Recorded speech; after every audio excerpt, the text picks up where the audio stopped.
Welcome back to World Crisis Radio.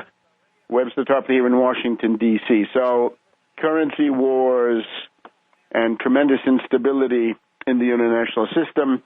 The second phase of the world economic depression. It is a disintegration. It is beyond a breakdown crisis. It is a disintegration, and you're seeing the disintegration phase now more evident because this is now a question of destroying the globalized system. Globalization really not much of a system, but the obvious things that are going to come out of this crisis most likely are going to tend to destroy globalization, and I would say good riddance to globalization. Good riddance. It is a failure. 20 years of globalization, more than half the world under $2 a day. That's a failure. Sorry. Back to the drawing board. Dump it. So the big pressure is the Anglo-Americans are attempting to orchestrate the International Monetary Fund World Bank meeting as a big attack on China. Blame China for the depression. Blame the fact that the Chinese keep the renminbi pegged to the dollar at a rate which is below what the Anglo-Americans want. They say that's the market. Well, they control the market. They are the market. It's not a market. It's a cartel. It's an oligopoly. So the Chinese want it at the level that suits them. The Anglo-Americans want it at the level that suits them. There is no market. There's no theoretical neutral ground in this stuff. It's all politics, and it's all cartels, and there's no free market on land or sea, and there hasn't been for thousands of years. So the goal, therefore, is they want the renminbi up. For example, George Soros, the international hedge fund hyena and asset stripper, writes in the Financial Times, China must fix the global economy. China, not the U.S. and the British, not Soros himself with his credit default swaps, collateralized debt obligations, and 1.5 quadrillion of toxic kited derivatives. No, China. China has to fix the global economy. They have pegged their currency to the dollar. Everywhere else, we have floating rates, right? We've got chaos everywhere else, but between the U.S. and China, there is stability, and that's the problem, he says. China, according to Soros, has a two-tiered system where the sort of the immediate trade expenditure can flow in and out, but the capital account is strictly controlled. Now, what he means by capital account is hot money. It's not really capital. It's speculative flows of hot money in the global casino of globalization that Soros operates in, and he wants to extend it. So the other countries don't distinguish between just cash and capital account. I guess that's why the Chinese are building up capital. The Chinese are accumulating capital, and everybody else is disaccumulating, or most others are disaccumulating. He also is unhappy with China. He says China saved the euro. The euro was collapsing, and once the euro reached $1.20, $1.19, or $1.20, China moved in and began supporting the euro. So essentially, Soros now admits what we've said here for quite a while, that the attack was the attempted destruction of the euro, and that one of the main things that blocked it was Chinese support.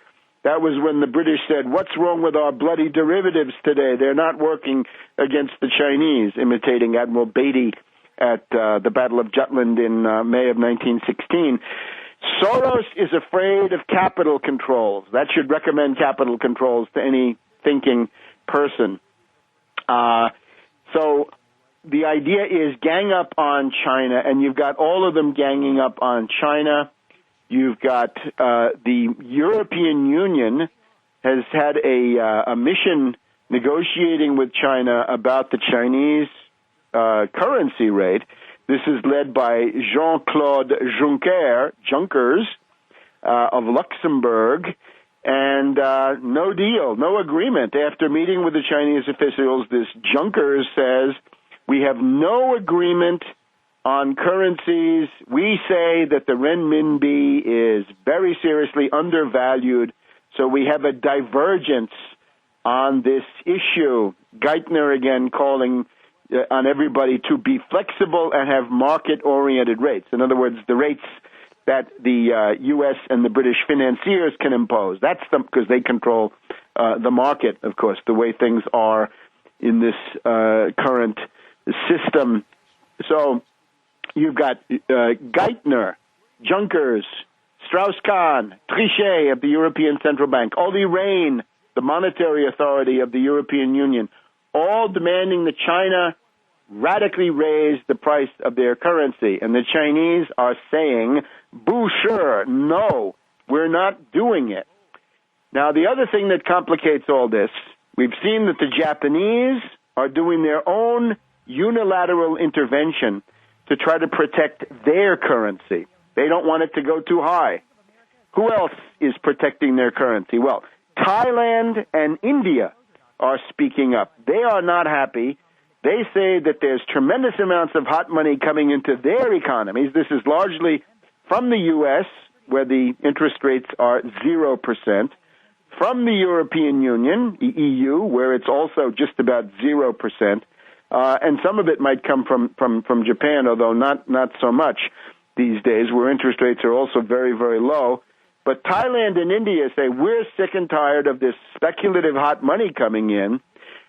In India, they say that it's causing inflation. And in Thailand, they are talking about capital controls, exchange controls. You can't just inject any amount of hot money into that economy. Now, they haven't done it yet, but they're getting close. And if this meeting here in Washington, the IMF, doesn't go anywhere, look for Thailand to lead the world into the post-globalization era with capital controls. Remember in the background, in 1998, during the Asian contagion, the country that fared best in that crisis was Malaysia. Why Malaysia? Mahathir Mohamad, the most intelligent leader in the world at that time, came forward and said, we're not just going to sit here and let these hedge funds feast on our flesh. We're going to put up some defensive walls. So Malaysia imposed capital controls, exchange controls, barriers to hot money coming in and out. Soros squealed like a stuck pig. The Anglo-American globalizers yelled bloody murder. Malaysia was able to hang tough. They couldn't be overthrown, although Al Gore tried to overthrow Mahathir Mohamad. Didn't work. So it meant then that in practice we have a chance to see who did best. Well, the answer is Malaysia fared best, because not only did they fight the crisis, but even the countermeasures, the retaliatory measures, the punishment measures, punitive measures of the Anglo-Americans still left Malaysia in a better situation. So today, Thailand might take the lead. India is concerned about inflation. They might do something. Brazil has done something. Brazil has imposed a tax on foreign purchases of certain kinds of bonds, and that is a deterrent to hot money coming in and buying up, for example, certain kinds of Brazilian junk bonds. We've also got the alarm being sounded by the Brazilian finance minister, Manteiga. Manteiga is the guy who said we're on the verge of a currency war here. And if we look around the world, the countries that are defending themselves in some way or other, either through central bank interventions to drive down their currencies or attempting to drive them down, or better yet, through taxation and the Brazilian model, and then we got to see who's the first to take the plunge into capital controls.